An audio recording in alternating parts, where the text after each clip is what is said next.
Boa noite, professora. Boa noite, colegas. Eu irei apresentar aqui o trabalho sobre a história da saúde no Brasil, através de uma linha do tempo.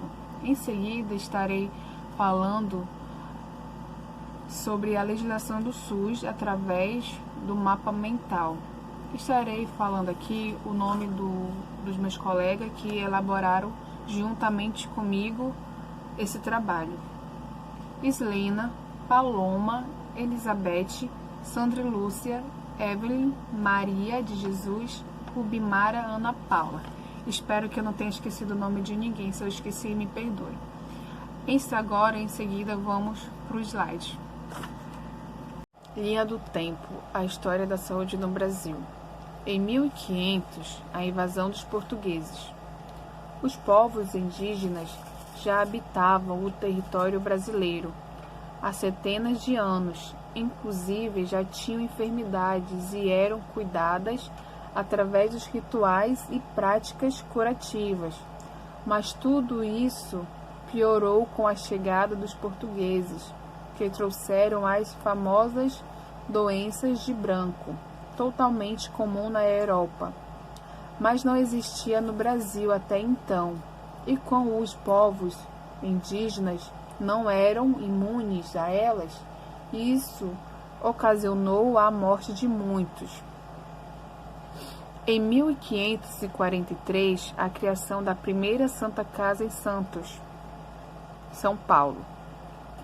Hospital fundado e construído por Brás Cubas, com a ajuda de alguns moradores do local, posteriormente Vila de Santos.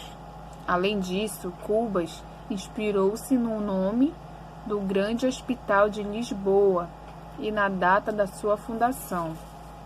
Em 1808, a chegada da família real portuguesa ao Brasil, surgem as primeiras faculdades de medicina.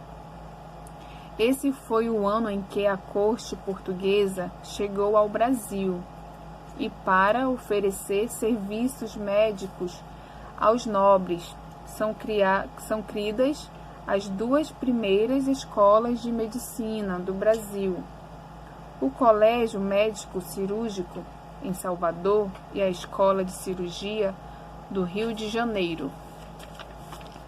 Em 1822, processos de modernização da cidade do Rio de Janeiro, a partir da reproclamação da independência do Brasil. Um momento vivido por construções de novos valores para a nação, quando então teve início uma série de medidas para selecionar os problemas relacionados especialmente a saneamento e saúde pública. Em 1922, comemoração da independência política do Brasil em relação à metrópole portuguesa.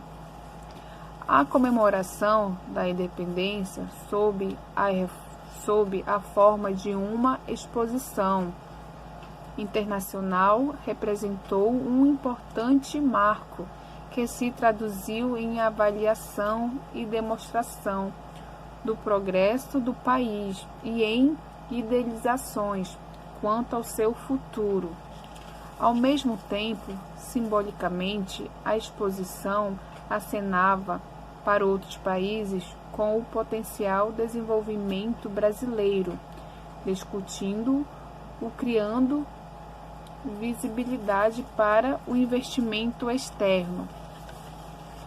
Em 1930, fim da velha república e chegada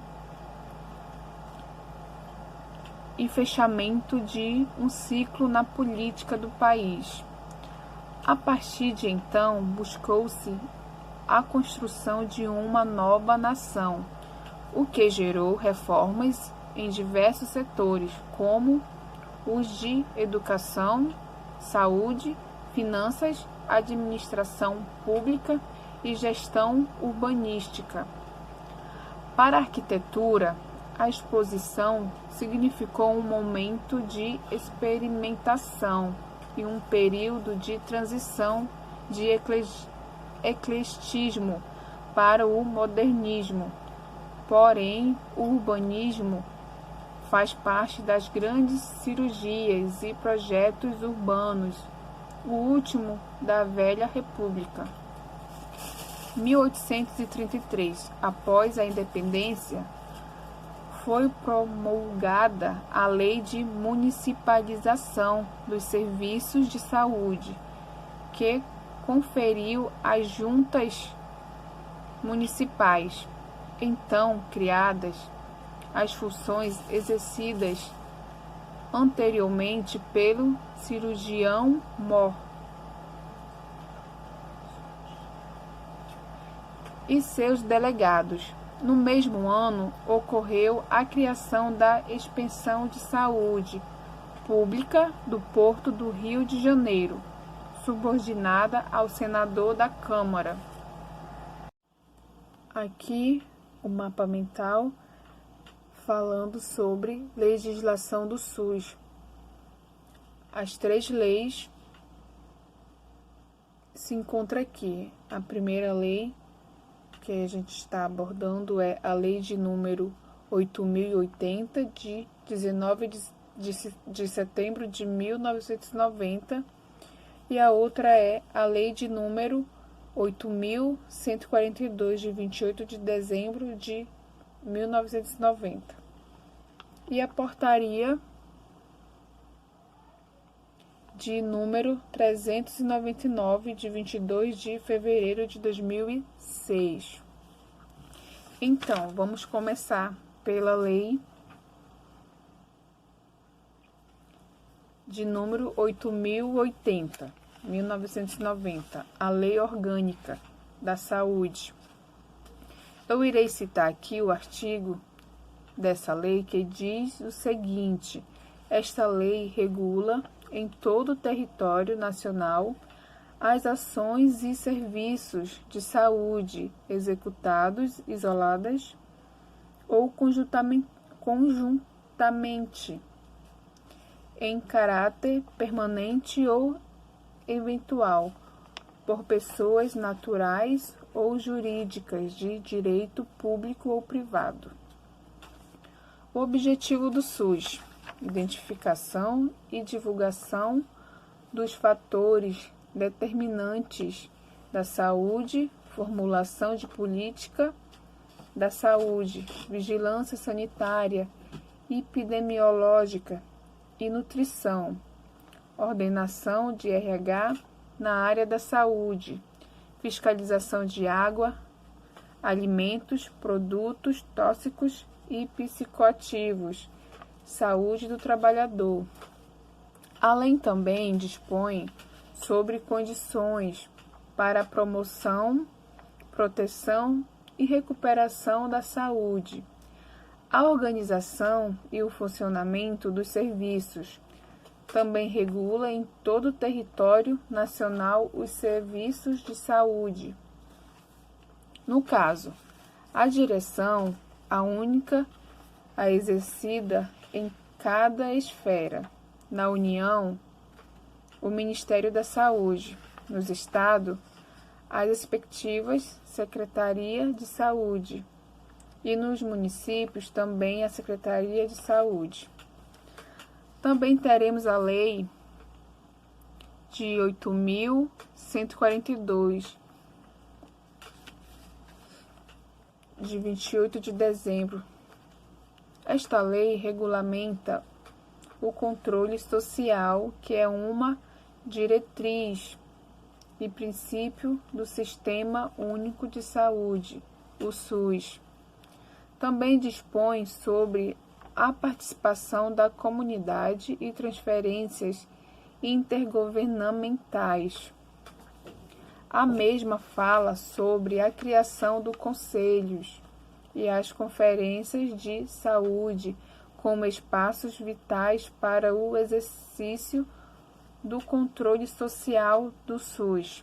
Também diz que os conselhos de saúde foram constituídos para formular, fiscalizar e deliberar sobre as políticas de saúde.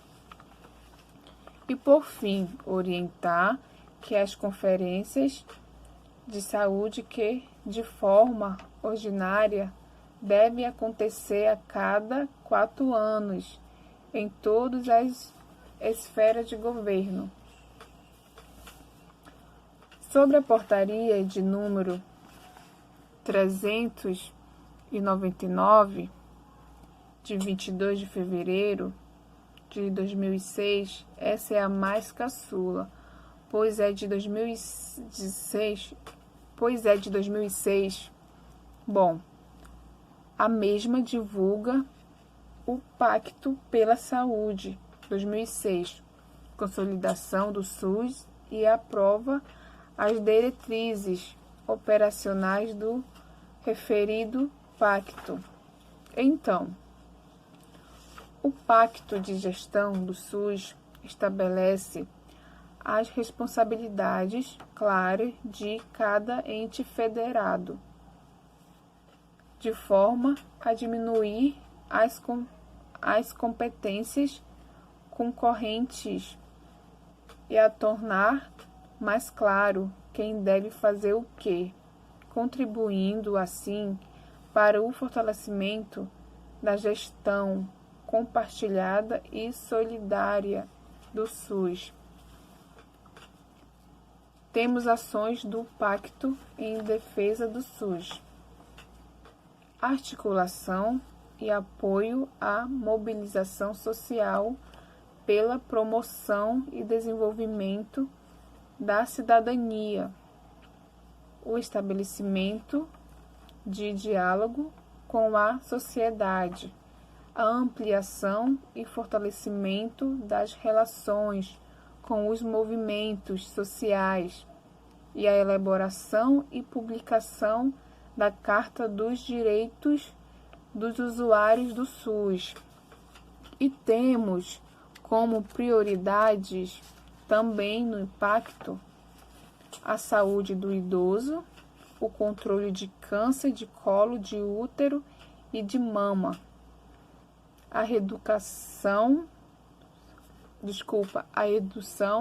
da mortalidade infantil e materna, o fortalecimento da capacidade de resposta às doenças emergentes e endemias, com ênfase na dengue, hanseníase, tuberculose, malária e influenza, a promoção da saúde e o fortalecimento da atenção básica. Então, isso, professora. Então, é isso. Desde já agradeço pela atenção de todos. Por fim.